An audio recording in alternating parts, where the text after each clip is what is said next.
What's up, everybody? Welcome into another edition of Sikkim365.com's Bearcast, brought to you by Burt Colchin Ford in Waco since 1936. Ford is the number one selling truck in Texas, 43 years running. There's no better way to tailgate than with a Ford from BK. Also brought to you by WellMed Medical Management and USMD Health System.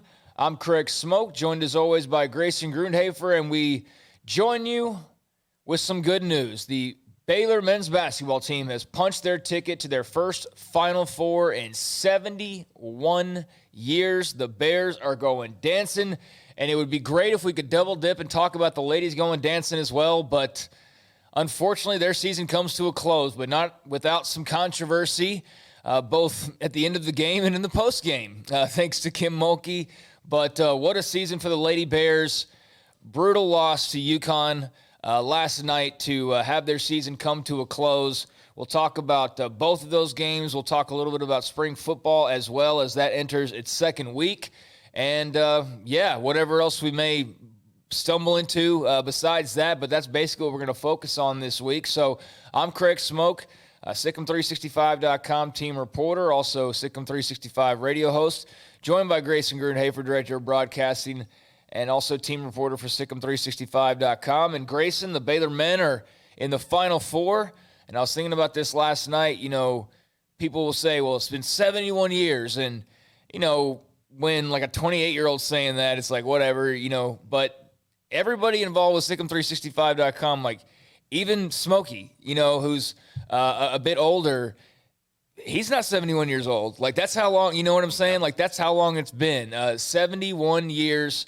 And they are in their Final Four mode now because they have booked their ticket. And, man, just what a spectacle that was last night, what a game that was last night. Just how are you as a Baylor grad, as a Baylor fan, somebody who covers the programs, how you feeling about what Scott Drew and company did last night? Yeah, it was a really sensational performance, in my opinion, and one that I think every Baylor fan could be really proud of. I know, you know, the first half ended on a little bit of a sour note that Arkansas came back a little bit, but, you know, when Baylor was at full strength, when Davion Mitchell was on the court, not in foul trouble, they were 20 points better than Arkansas. And it was just pretty obvious from the opening tip, and this team came out with great focus. They hit three-pointers, which they hadn't really hit up to this point in the tournament. And, you know, it was really an exciting moment because I think we've talked about this, honestly, I think for the past 2 years, 3 years doing this podcast.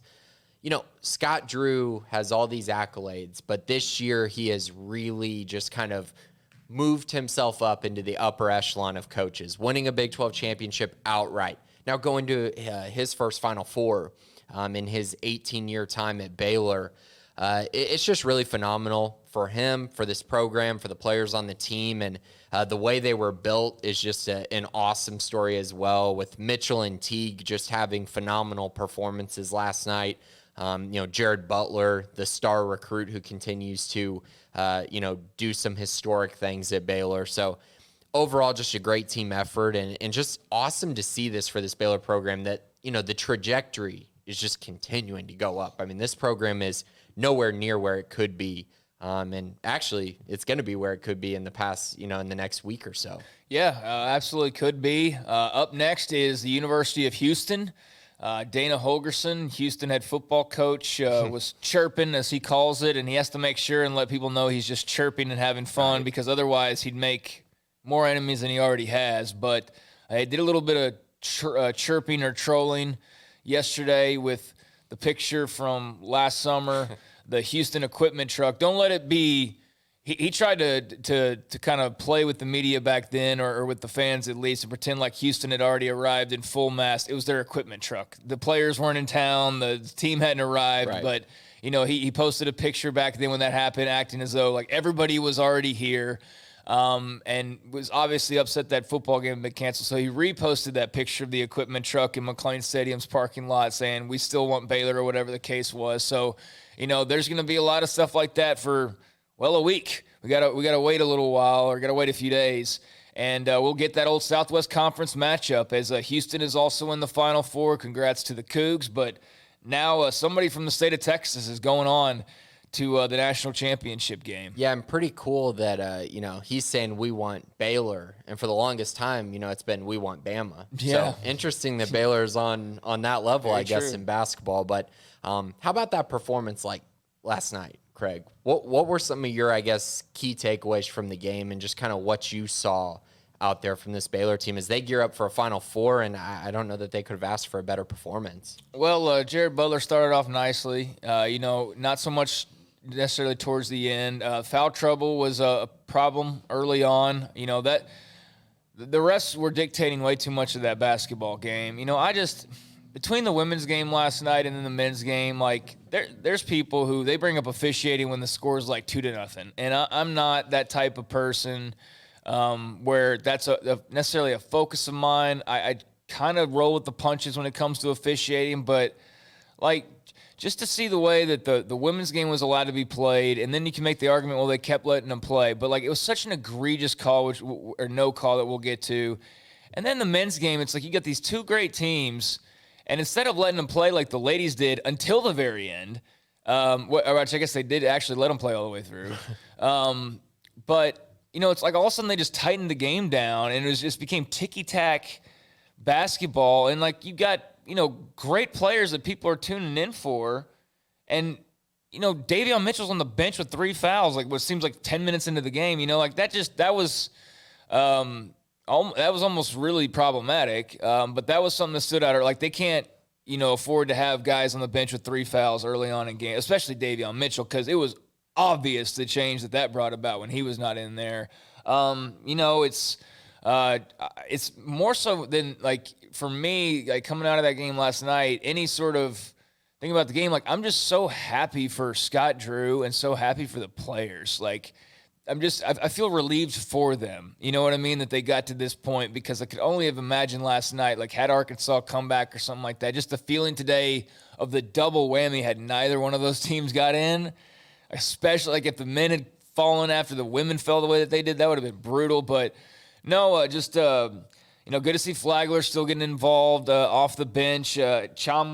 Chachua, and Meyer, all three of those guys had, their individual contributions. But, yeah, I got worried when Mitchell got into foul trouble early on. But Jared Butler, played well. And then, they did what they had to do to close that game out. They were clearly the better team, in my opinion. I don't think that game was ever really close other than – when fouls kind of even the matchup a little bit, or, give credit to Arkansas too. But I felt like very adamantly Baylor was the better team coming out of last night. Yeah, I did too. And I actually wanted to note a couple things, and one has to do with the fouls. So here's an issue for me. Mark Vidal, 5 fouls in 18 minutes. Mm-hmm. I mean, I know he plays physical, but come on now. And then on the other side for Arkansas, the guy who is probably honestly the biggest problem for Baylor, J.D. Note, 5 fouls in 15 minutes. And he had 14 points in 15 minutes. Dude was scoring a point a minute for Arkansas.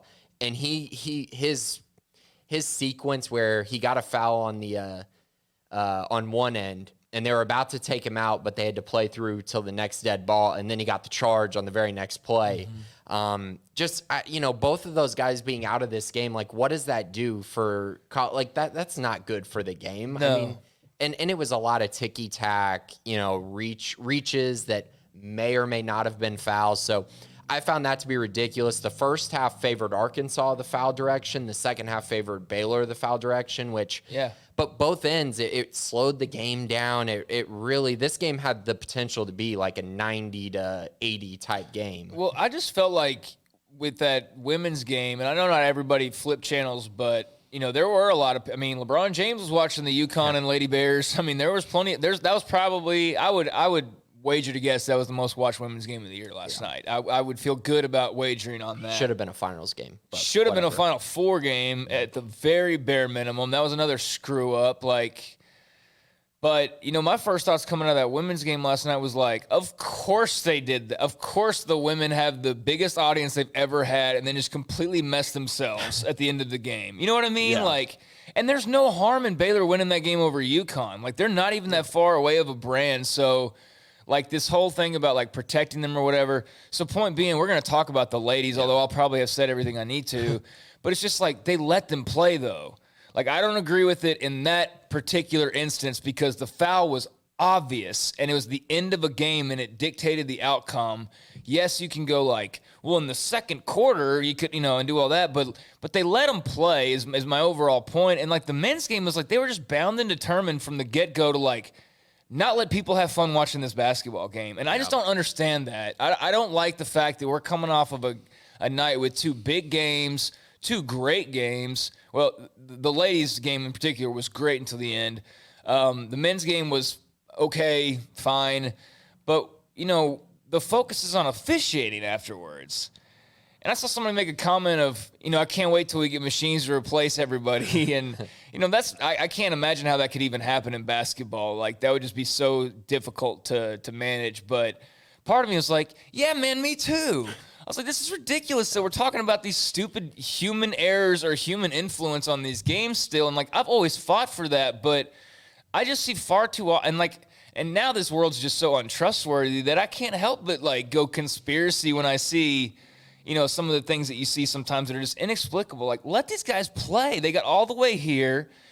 Don't be ticky-tack and try to be the star of the show. And, I mean, like, I don't want to think that of people, but my gosh, I can't help but think anything else when you got a game like this and such anticipation and it's just a ref show. I don't get it, man. Yeah, you're forcing key players to sit out. Yeah, that's not fun for anyone. Like, if you're going to somebody made the comment, it was some reporter, he's like, it's very clear the referees are managing this Baylor and Arkansas game. Like, they're dictating the pace of the game.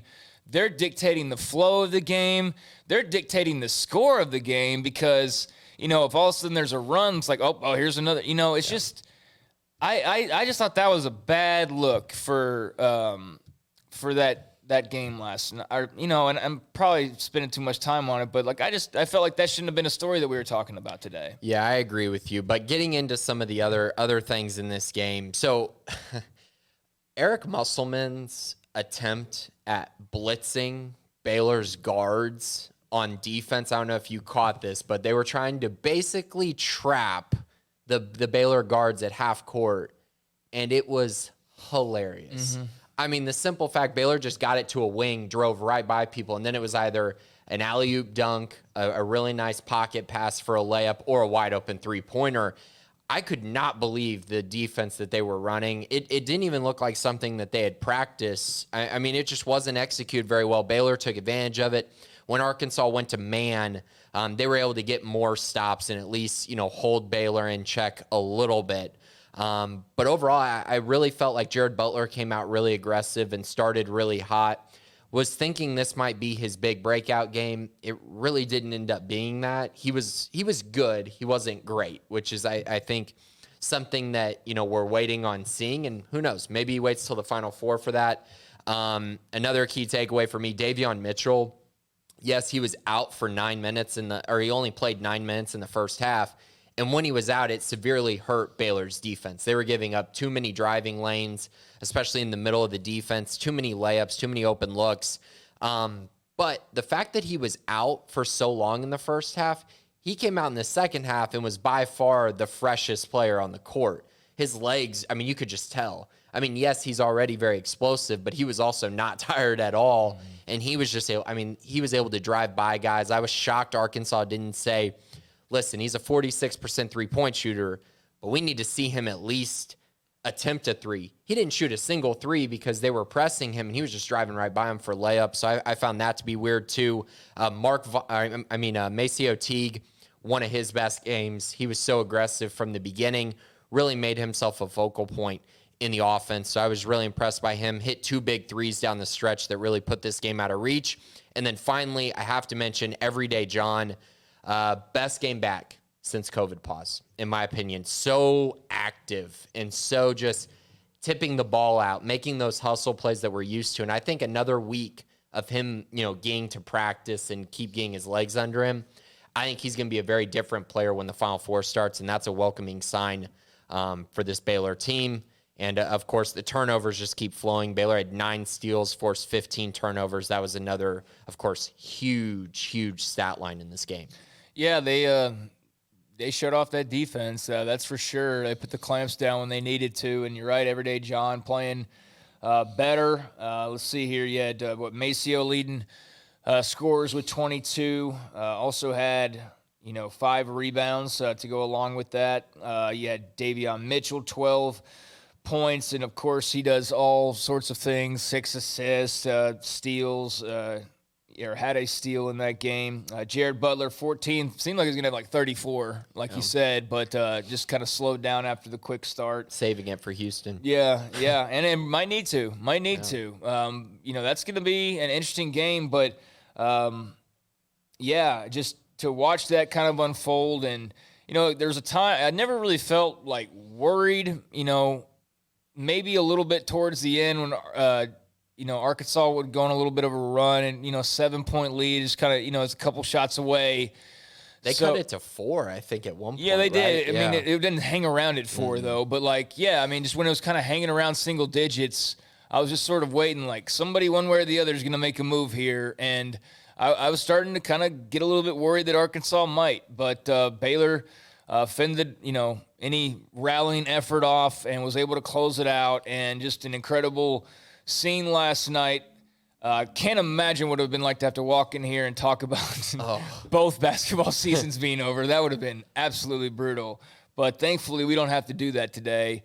And next week, we'll be talking about what either a national championship or just the end of the season in general. I mean, one way or the other, we're talking about the end of the season on the next show, right? So it's either a national championship, or a second, third, fourth place finish, whatever, but it's not going to be any worse than 4th because they are headed to the Final Four to take on Houston in the round of 4. And anything else in the game before we get to kind of the afterwards and like the sort of the meaning for the program? Yeah, I think that's the main thing. I did want to mention. Did you catch the interview yesterday that was on Uptempo with I think his name was Matt Zimmerman? No. Did you catch that?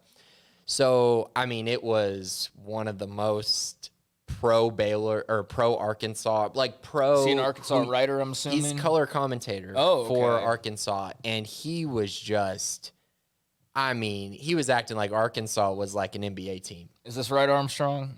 Oh, yeah. It was, I couldn't believe what this dude was, this kind of stuff this guy was saying. I'm going to have to check this out. You're going to have to listen to it because it was, I know Jason King mentioned it, I think, to y'all at the beginning of his interview with y'all. Yeah. But I was just in shock at how confident this guy was that Arkansas was going to physically beat Baylor. He talked about how Arkansas just has refused to lose all year despite having 6 losses. Found that to be interesting, but I don't know. Just something to mention if you haven't seen that. Especially now that I know the result. Right. Really. Right. It was pretty crazy. But let's move on to the direction of the program. Of course, this Final Four matchup with Houston. Yeah. So I'll definitely catch that. I wasn't aware that it was that juicy of an interview with that guy. So only imagine how he must feel this morning. But 71 years, Final Four. Like I said, a lot of people listen to this. A lot of people watching last night weren't even born yet. The majority of people watching last night weren't even born yet, which is very rare that happens, right? So Scott Drew, to get here, he's been close. Everybody knows the Duke game and what happened there. The appearances have been there. There was a time a few years ago when, kind of got sporadic and it was more, the NIT there for a couple years. They won the NIT. That actually ended up being a bit of a launching point. But, this program's always been good, but, they're at a totally different level. They just reached a different stratosphere last night. And my gosh, if they win another game, then they're an even rare air. And then they win another game and, the program's just rocket to the moon and no end in sight. So just knowing the history, we don't have to rehash the leftovers, but I was thinking of the leftovers last night. I was thinking of that book. I was thinking of Matt Saman. I was thinking of the shirt that they sent out to all the former players and all the names on there of those guys who played on really bad teams, really average teams, really good teams, but none of them had gotten to this point and how they still involved all those guys. I just think of the program in general and the beautiful way that Scott Drew has constructed it, not only on the court, but also that fraternity and family that they have off the court. And I was just really happy for those guys, all those people that have been involved from from the very beginning, and most of all, Scott Drew. So that was kind of my feeling coming out of it. I wasn't even so much thinking about the game. I was just happy for people that they were getting able to experience this. And yeah, man, I think, Baylor basketball is on the precipice of, maybe just going in a direction we never even thought. I mean, I know Scott Drew's always thought a certain trajectory was possible. I know there's other people out there that have always had faith that they could get to, different levels. But, I mean, they're actually here and they're doing it. And it's just incredibly cool to see that. Yeah, the first thing that came to my mind, and I know this is such a random thought, but, you sometimes, I think, take for granted how long Scott Drew has been at Baylor. Oh, yeah. And it made me think about, how special this moment was for all Baylor fans and for all past Baylor players. But it's just the time that he's been at Baylor. It makes me think of, those different schools that have had coaches for long times, whether it's, I know Joe Paterno didn't go out great, but it's how deep those roots were and connections at Penn State, or, coaches that have just been there a long time. Mark Few at Gonzaga is one for basketball.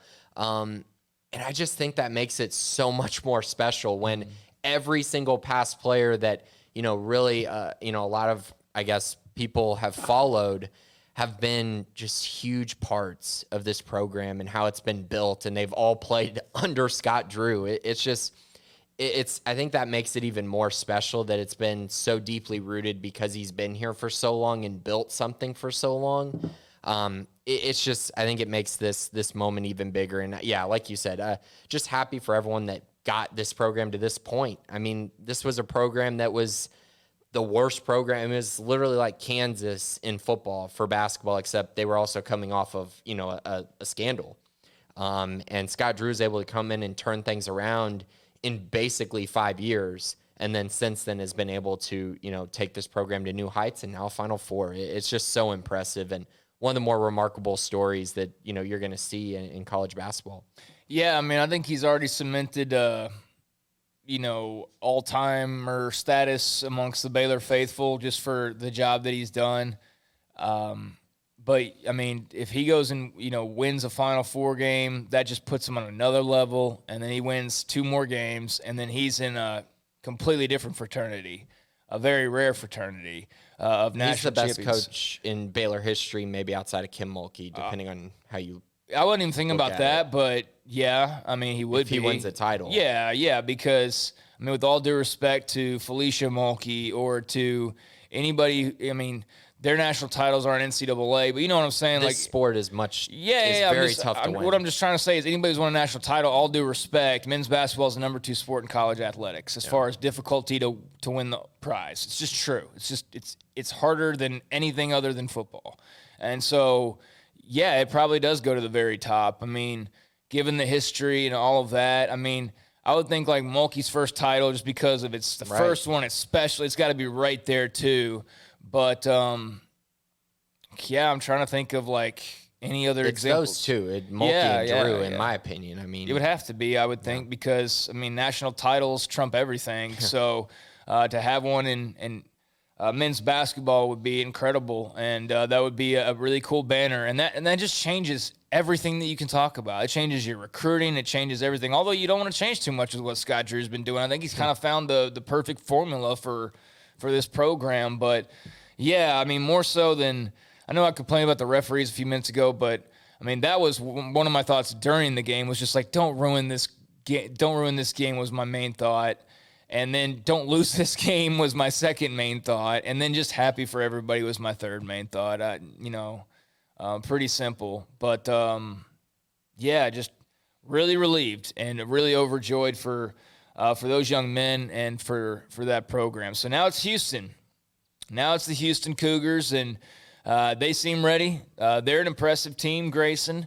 Very athletic. Haven't gone side by side, and I'm sure I will see like 5 different articles breaking this game down already, and we'll have, a few days now for this game to be broken down. But what are your kind of initial thoughts on Baylor heading into the Final Four and taking on the Cougs? Well, two initial thoughts, I guess. So Houston is top 8 in both offensive and defensive rating, according to Ken Pom. So that's big. I mean, they're a very good team, and I guess we should have seen this coming. Now, what we didn't see coming was the path that they would have to the Final Four. The fact of the matter is they've played a 15 seed, a 10 seed, an 11 seed, and a 12 seed to get to the Final Four.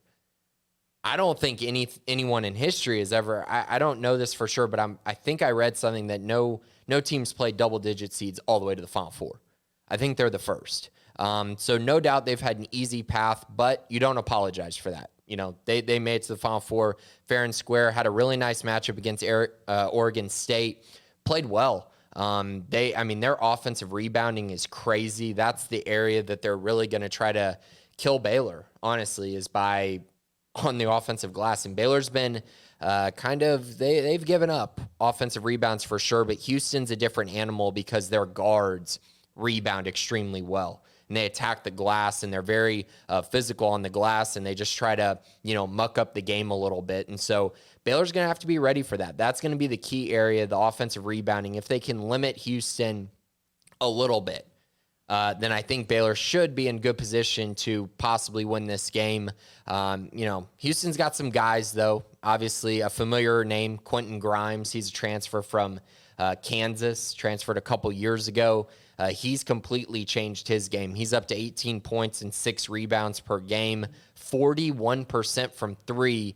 But interesting enough, he's also at 41% from the field. So not much of a 2-point scorer, but a really good 3-point shooter. So he practices threes all the time. And that's it. Yeah, he shoots threes. That's his game. They also have another really good guard, Marcus Sasser, 13.5 points, 3 rebounds, 2.5 assists. He's also 33% from three, but then also 37.5% from the floor. So this team does like to shoot threes. They're not a very efficient team inside the arc, so that's something to note. They need to run the Houston shooters off the three-point line and hope that they aren't able to crash the glass and get easy rebounds and easy layups. But at the end of the day, I think I've been reading stats that, over the past however long, teams you need to be inside the top 20 in offensive and defensive rating, and they're inside the top 8 in both. So they're a very good team, and Baylor's going to have to be up for the challenge. And they also have a great coach. I mean, Kelvin Sampson, that's a very respectable coach and a guy who is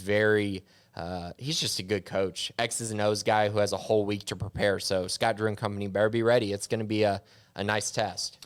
Yeah, well, I don't think they're going to get out-schemed. I think the coaching matchup's going to be an excellent one. Two, possible Hall of Fame-worthy type guys. Maybe the future Baylor-Texas matchup starting next year. Who knows? Wouldn't be surprised at all to see somebody come after Kelvin Sampson with what he's done. But, yeah, they haven't played a non-double-digit seed in the tournament, and they're in the Final Four. Yep. They haven't played a single-digit seed in the tournament, and they're in the Final Four. That's the road they've been on. So that's just bizarre. And there's no question that the road that Baylor's had so far, even though it hasn't been the most difficult, they've played the number 16, number 9, number 5, and number 3. Very different. Think about this. Baylor's played the number 16 as a 1, which they should, but since then they played a 9, a 5, and a 3 to get to the Final Four. Houston started off with a 15 as a 2 seed and has played a 10, an 11, and a 12. Crazy. The hell? Crazy. I seriously, I don't think that's ever happened before. I don't think a team's gotten to the Final Four playing 4 straight double-digit seeds. So, I'm not going to, predict a Baylor win off of, they're just going to overwhelm Houston because they're going to have a whole, sliver of days to, drill into their players' heads of like, this is a different animal we're playing now, and this is not going to be like Oregon State who just whatever. That was whatever. But they're going to be ready. But, I do look at that and go, wow, they really haven't played anybody so far that's, or at least especially nobody near Baylor's level. So I think that could be working a little bit in the Bears' favor. They're a little bit more battle-tested, I guess is what I'm saying. But, yeah, this is going to be a hell of a coaching matchup. Sampson and his staff versus Drew and his staff. So that's going to be very interesting.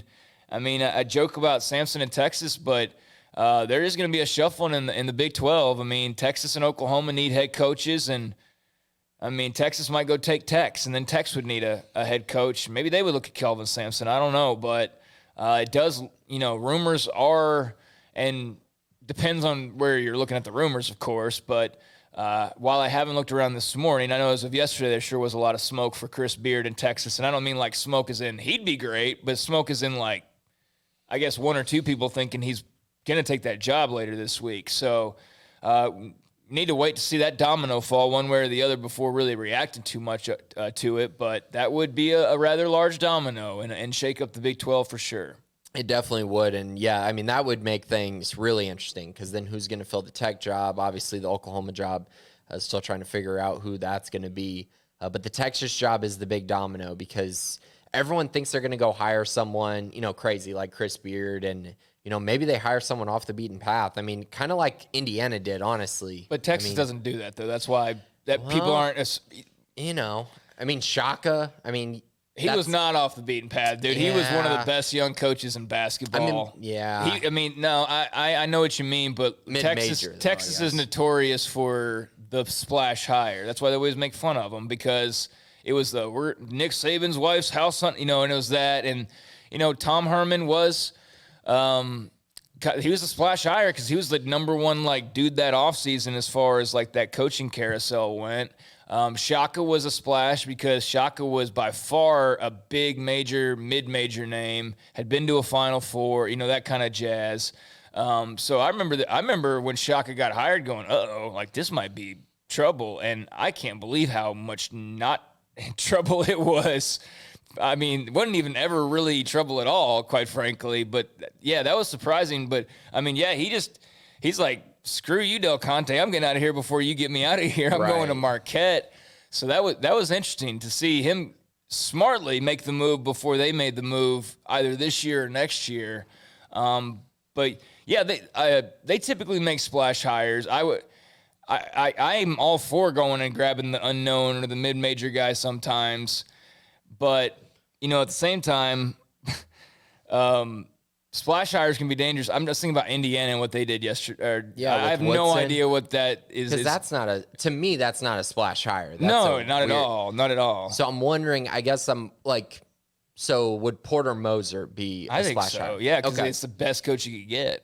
Okay. At Loyola. Okay. So if he's considered, I was thinking more of I got a text from a friend that was like, don't be surprised if John Calipari ends up that's typical Texas stupid Now that arrogance. would be, that would be the ultimate splash. Chris Beard would also be a very much splash. I'm just curious what they do because I think it's going to be Chris Beard. That's what I think. And that's a splash. It's obviously a splash. And I do think they will. And then I'm curious if Grant McCasland gets a shot at Texas Tech. Very well could. I mean, I think Graham McCasland and dabbling Christian coach maybe. But all those types of coaches, if Tech opens up, but that's the dominoes that fall, right? Yeah. When you have that one spot that moves and all of a sudden it comes tumbling everywhere else. But hey, Scott Drew's not Indiana's next head coach, so be thankful you don't have to worry about that talk or anything else. I don't know what Indiana's doing. I mean, I'll give the benefit of the doubt, but I am just not inspired by a veteran NBA assistant head coach who's in his 60s and has always been in the NBA. It's not a blue blood job anymore. And he's bringing Larry Brown, who is 800 years old at this point, and the last time we saw him was getting SMU NCAA sanctions. He'll help with recruiting. Yeah, I don't know how inspiring that is, but I'm sure he's a great coach. Obviously he's a great coach, but that was just surprise. That wasn't at all what I was expecting, and I don't really know what I was expecting from Indiana, but it wasn't that. I think it just solidifies that they're just not. They're not a blue blood program anymore. No, they're not. I mean, somebody made this comparison, and it hurts me a little bit because I did grow up watching them and still have a little bit of love for them. But they're Nebraska football. They were really good back in the day, but the landscape shifted, and they made some poor choices along the way and some poor hires, and they're where they are, where they're living off of titles from 20-plus years ago and acting like we're still living in the box cable era and we're not living in this digital era. These are box cable or, just cable TV dynasties in the digital era. It just doesn't translate anymore. And it's, those are the type of schools that will always have that extra little bit of attention because of that history. But man, at some point that does fade away a little bit. And so, yeah, they're kind of Nebraska football, hey, we've won these titles, but it's like, yeah, but when was the last time you did it? It's been a long time, so that will be interesting to see what happens there. But yeah, the coaching carousel will be interesting. But for the Baylor men, it's on to the Final Four, so pretty sweet stuff there. We'll talk about that obviously next week. We'll have plenty of discussion on the radio shows and on the boards over the next few days in eager anticipation. And then, yeah, when we come and record this next week, we'll be talking about national champs or, whatever game was their last of the season, which could be the next one, could be the one after that. Hopefully it's the one after that, and hopefully they end with a win, because that would make for the greatest podcast we've probably ever done. Yep, and I'll be up there. I'll be up there for the game. Yep, I'm going. You are going for the Final Four? Okay, cool, yes, man. I am. I'm making it happen. All right. Well, good for you, and I'm sure a lot of other people will be in your company as well. They need all the fan support they can get, right? Yeah, no doubt about that. Meanwhile, it'd be great to talk about the women as well, but unfortunately, they fell last night. Controversial no call at the end of the game that would have put Baylor at the line, down one, with 2 free throws to tie or win the game or lose the game. I mean, it would have been every possibility under the sun. Instead, the refs swallowed their whistle. And, I know that game was called physical, or they let them play physical. That was a screw job, and I don't think that there was any, talk before the game. I'm not going to get aluminum foil on my head, but that was BS. That was a BS no call. And I searched all I could to just find the official who is clearly looking at the play. And clearly looking, I thought there's a rule about, breaking the barrier, breaking the plane, and yet I see a picture and there's elbows and faces and there's hands clearly on shooting elbows. It was 2 fouls. It was fouls. No, on I know. both of them. It was 2 girls fouling, clearly. Right in front of the ref. Right in front of the ref. And she swallowed the whistle, and that's the life of a referee. They just don't answer for it. They just move on about their business like no big deal. That's one thing I will never agree with in officials that I know, well, you just don't understand how hard, and I get it, but that's a game last night where I'm going, you know what, get the robots. Teach the robots so we can end this human error nonsense that has effects in games that was a great basketball game, and so they totally ruined it at the end. And I'm not saying that because Baylor lost. I'm saying because they totally blew a very obvious call at the end. And I just, like I said at the earlier show, I just thought, of course women's basketball. You get this great audience, and then you just have a screw job finish. And, UConn played great. But bottom line, regardless of the foul or whatever, Baylor was going to win that game if Dede Richards stays healthy. She gets hurt, and they lose that game. I mean, that's bottom line to me, more so than the foul. Dede Richards stays in that game, they might win by double digits. I mean, they could have ended up winning that game by double digits. Where they were at the time she went down, they were starting to feel it big time. They were starting to get a lead, and I think they were going to hold on to it. I think they were going to win that game, and I think they were going to go and probably win the rest of the dadgum tournament, honestly. But for sure thought they should have won that game last night. But Dede goes down, and that just changed everything. UConn goes on a 19-0 run. That just can't be allowed to happen. I don't care if half the team got hurt and you're playing 5-on-3. You can't give up, like a 19-0 style run in the second half of a game. You just cannot do that. But they did, and they did not know how to react when Dede went down. That just completely flipped everything on its head. And still, they fought. And you know what? Officials dictating the course of the game. The Lady Bears had their opportunities there at the end of the game. That's the kind of thing I'm talking about. Just let the teams decide who's going to win the game, But they did have their opportunities. UConn fans could nitpick every little thing here. Bottom line is Dede goes down. That changed everything, and I don't even care about the foul so much because, I do, but Dede's a story for me. Yeah, 19-0 run, and the big thing for me that I noticed, Paige Beckers, first of all, phenomenal player. Fantastic. She's great. She's very fun to watch. She was 6 of 17 from the floor when Dede went out. Okay, 6 of 17. I believe she had 18 points. Right when Dede went out, she hit 4 of 5 from the field, had 10 points, and it was in that crucial run. Most of it was during that run that they went on to take the lead, and it just was very evident. I went to the Final Four and covered it in 2019 in Tampa Bay. Okay, when Baylor won the national championship.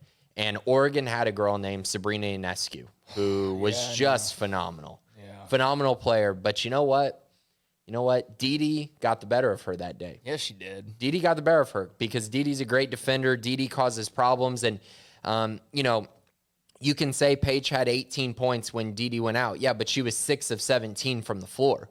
She was not efficient. And then right when Didi went out, she was able to be efficient. She didn't have to deal with Didi's length and her size and her strength and her ability to move her feet. And it was huge. I mean, it was the difference in this game. The other part about it was, Didi's the point guard of this team. And the team came unraveled. They started turning the ball over, throwing the ball all over the place. And that's what happens when, you're playing freshmen. And, I don't want to say, put any blame on Sarah Andrews. She's a freshman, but she had 2 turnovers in 11 minutes. And most of them came during that first stretch when she came in.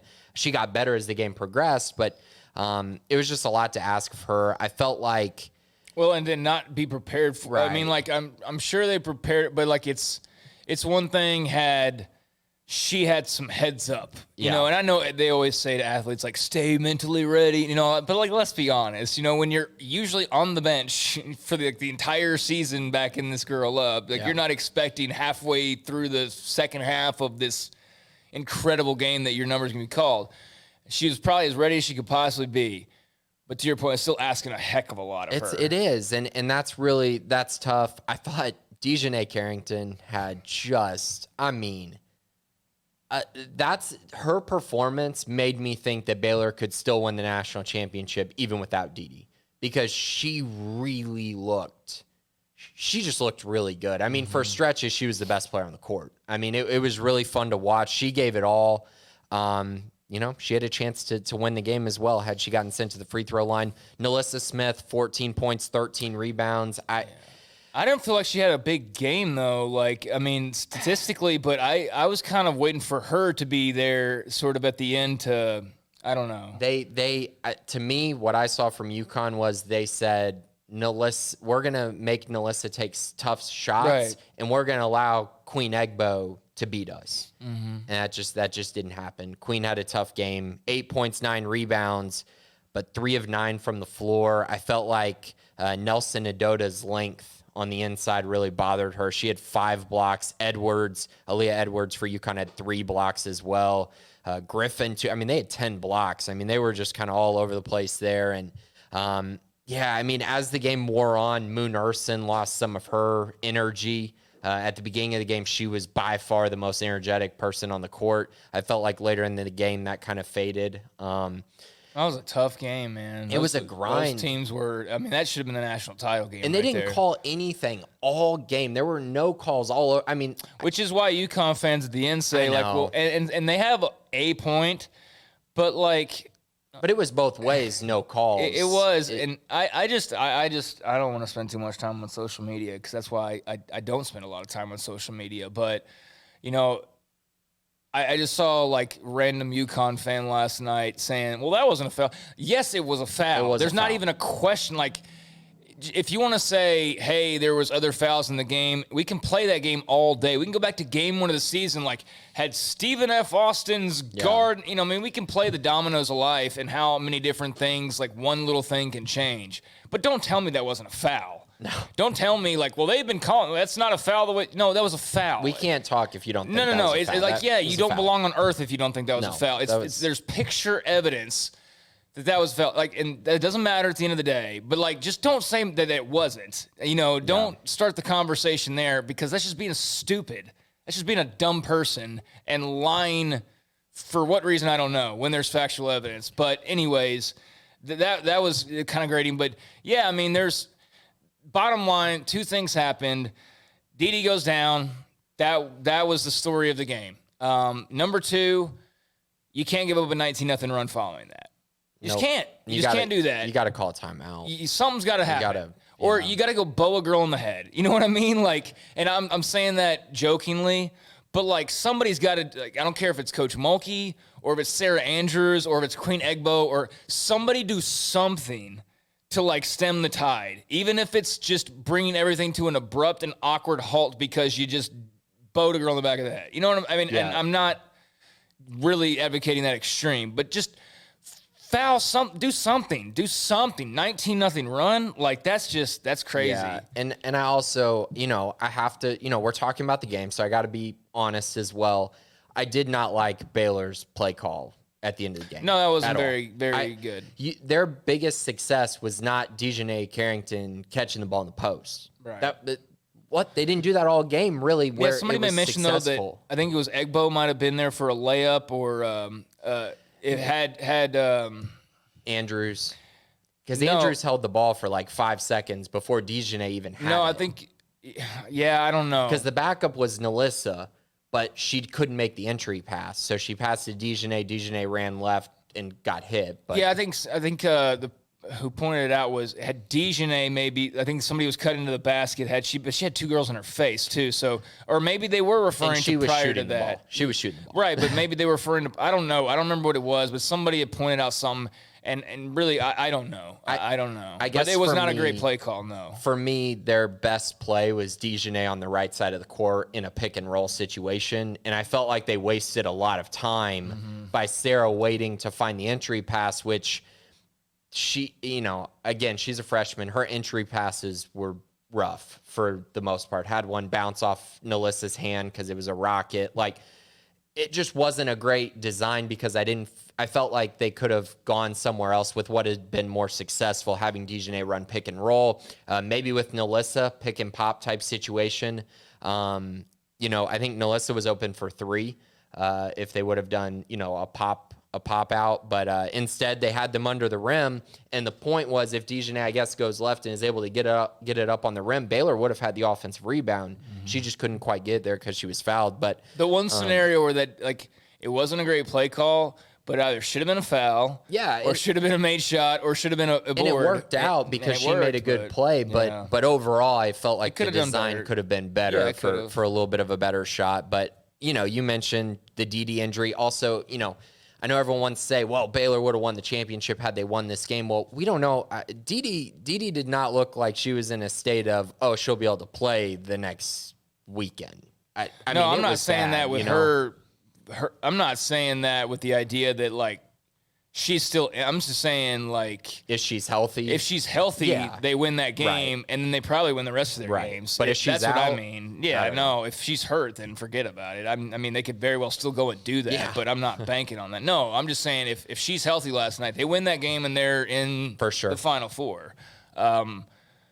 Forget fatigue or any of that other stuff. That's the one thing. If Dee stays healthy, they win that game. Yeah. None of the other stuff even comes into play. None of it. So you know what one of my funnier stats was from this game? So Trendy Oliver was starting for Baylor, and I think Dejanay Carrington was a sixth player of the year in the Big 12. Yeah. So Trendy Oliver plays the first 3 minutes of the game, and then Dejanay plays 37 minutes. That's not a six. Trying to throw a little wrinkle in there for Gino, I guess. Yeah, I guess. But it was just funny. Dejanay played the whole game after that. And she was great. I just need to mention that. She was so phenomenal to watch, and sad that they don't get an opportunity to move forward, especially, I'm a 2-1-0 guy. I'm from San Antonio. So to see Nalissa Smith get an opportunity to try to win the Final Four in her hometown would have been really, really cool and special. Yep, but instead, the season comes to a close, 28-3 overall. Congratulations to the Lady Bears on a fantastic season. Definitely should still be playing. That's the way the cookie crumbles, though. Not going to dwell on it too much. It is what it is, and that's sports for you. But just would really love, in certain cases, for people to have to explain themselves. That's all I would ask is if there's a situation like that. I just feel like everybody should have to be accountable, not just the players and coaches. Yeah. Because they're the only ones that are ever accountable for anything. And it's never... And it ruins Kim's track record. And it wasn't the refs. Yeah, and I don't want to move on from basketball because we got 5 minutes left. We've talked no football here. But, that goes to show you why it's so hard to win titles. I mean, that's why Kim doesn't have 7 and she's got 3, is because of, Louisville hitting a hot 3. And Louisville fouling Brittany Griner every time she got the ball and no call. And, and Brittany probably not being tough enough in some cases, or, just other instances of that same kind of thing happening. Or last night with Dede goes down, and damn near with Lauren Cox going down, like she said I think Kim said in the postgame, I'm so tired of injuries, and I couldn't agree more. I don't know what it is about injuries at crucial times and things like that, but it just goes to show you how hard it is to win a title because all these different factors come into play. And this will be another year where they go, that should have been number 4 or 5 or 6, and instead they'll stay where they were. And hey, just that's all I'm saying. It just goes to show you how hard it really is. That's why there's not a bunch of guys who have like 10 football national titles, Just it's so difficult. So, last night was a prime example of just how hard that road is. And also why UConn has as many as they do in some cases. That was also a prime example because it's just fell in their favor a lot. It does. And 13 straight Final Fours is wow. I mean, that's a lot of Geno, and that's a lot of those players. That's also a little bit of help along the way. And that's another, going back to the same point of just, I wish there was accountability for, I don't care that you work 2 jobs. I don't care that you do this because you love it. Like, there's always the same excuses for why things are done wrong. And if we applied those elsewhere, people would be like, no, that's not the way it's. Why can't that call be reviewed? I don't know. Why? I don't know. I don't want to talk about it anymore. No offense. I'm with you because I could rant on this all day. Like, I don't know why. I don't know why they don't talk after the game sometimes. I don't know why. Ball goes out of bounds and you review it. Yeah. Why can't you review that? I don't know why it's always the same teams, that seem to get the benefit. Actually, I do know why. But Baylor's money, like that's what doesn't make sense is they should be treated the exact same way as UConn, you would think. And I don't think that was necessarily the case. I don't know. I just hate the way that's how it ended. That it wasn't one thing you lose on a 3 at the end. That's brutal. That hurts. But it's like, okay. But like the way that happened, it's just like, damn, man, really y'all let a game end like that? I don't know. That was a tough pill to swallow for sure.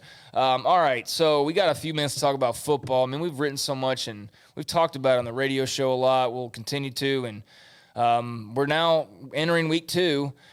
Jeff Grimes talked here recently. Quarterback battle's wide open. He definitely, I think, sent a message through the media that somebody could assert themselves at any time, and he could possibly name a guy, but nobody's close to doing that yet. There's no benefit in naming someone. There actually is. There actually is. He said there is because you know who the guy is, and but in my opinion, not like I know he said that, but in my opinion, there's no benefit in that. Why not have an open competition where guys are pushing each other instead of naming a guy and then everyone else is like, oh, you get comfortable? Just in my, I guess, opinion on it. Yeah, I think there is benefit in waiting and I bet this competition lasts till the fall because again, I don't know what it gives you other than, you say it's your guy. That's great. But it affects all the other guys in the room who were there to compete as well. That's all.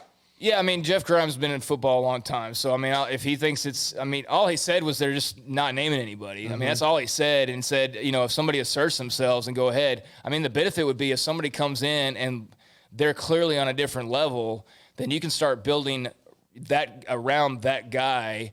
And no, I'm with you. I don't think he gave any indication that there's going to be anything but a competition for the next several months. But, if somebody's clearly better, I don't see the harm in naming a guy like at the end of spring or something.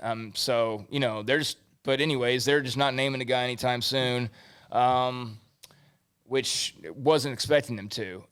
Anything else from football? Just here in the last few minutes, because, really, we haven't talked to anybody in a few days, or since Saturday, I guess.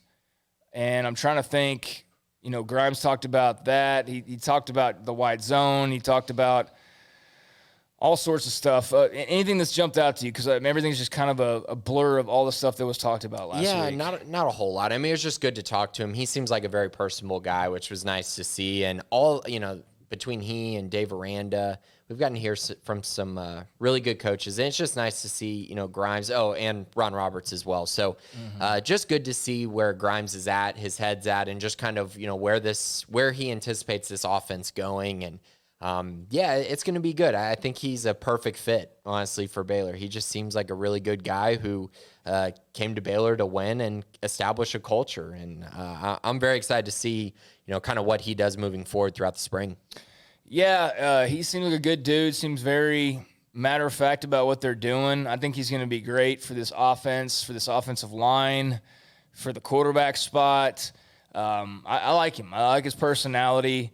And I think it's going to be easier to kind of, I don't know if you'd say root for or whatever, but I just get a different vibe from him than I got from Larry Fedora. And maybe that's because I never even got to see Larry Fedora in person. I don't know. But I just think that the Grimes is a fit.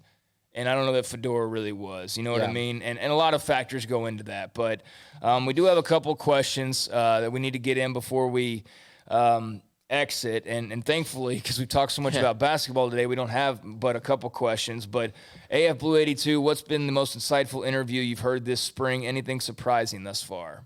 You know, I think listening to Dave Aranda is the most insightful, because I think he really just he just was glowing about kind of where the program's at and kind of the fact that they're having spring football, how much it means to them.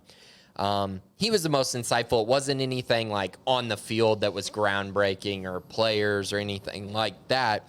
But I think it gave real insight to where the program's at, where they're heading, where they're trying to go.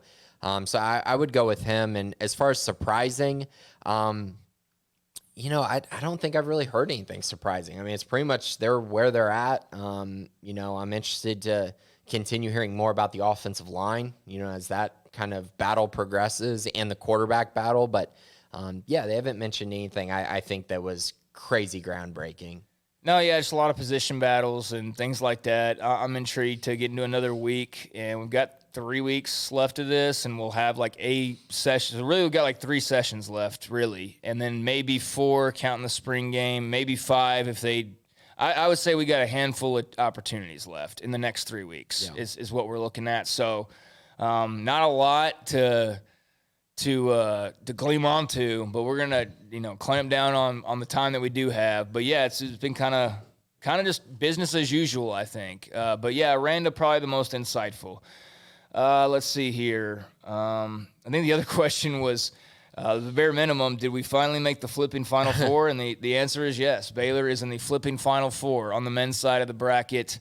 And so close to having both programs in there. But the men are there, and history has been made, and it's pretty cool. Yeah, it is. Special story, special time for Baylor basketball. And now you got a week. Got a week to prepare for Houston coming up in Indianapolis on Saturday, I believe, right? Yeah. So who you picking? Oh, I got Baylor. Who are you picking to be the other 2 Final Four teams? Yeah, well, I think Gonzaga you can go ahead and put in there, right? Okay. I feel like that's bound to happen at this stage, and I think their path actually has been interesting as well, kind of reminiscent of the path we were talking about earlier, of just like not having really faced a bad or like a bad in a good way type of team.